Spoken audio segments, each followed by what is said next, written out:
So all I really have to do this week is Luke Warren making two UCF defenders take themselves out. Glorious. But I do have more to say.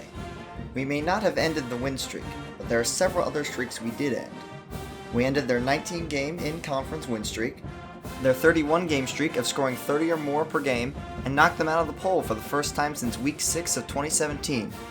This puts us tied for first in the American East with a very legitimate shot at the championship and things beyond. ESPN now favors us to win the conference, with a UC win happening in nearly half of their simulations. But as usual, it's best not to get ahead of ourselves. Another thing I would like to talk about is our third quarter stats. Last year's second quarter cats have become the third quarter cats, especially when it comes to defense. Here are all the yardage totals for our opponents during the third quarter, excluding OSU.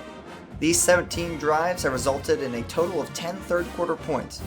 12 of these drives resulted in less than 10 yards, 5 resulted in negative yardage, 3 resulted in a turnover, and 1 resulted in a defensive touchdown.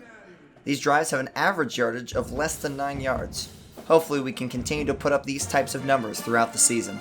Third quarter cats also manifest themselves in the lopsided distribution of scores for each quarter.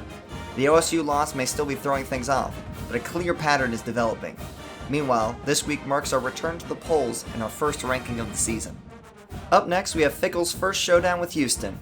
While they are not looking quite as dangerous as they were at the start of the season, especially with major parts of their offense sitting this year following their defeat in their conference opener, SP Plus and FPI consider them to be just about average. We played well on the road last time, and hopefully we can repeat the performance.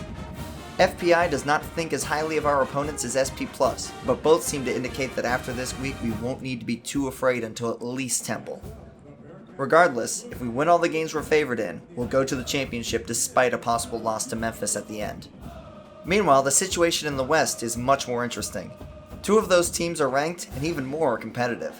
Temple, with whom we currently share the East crown, plays Memphis this week, which should help us understand both teams. For now, we are in first, and I would like to stay there. See you on Saturday.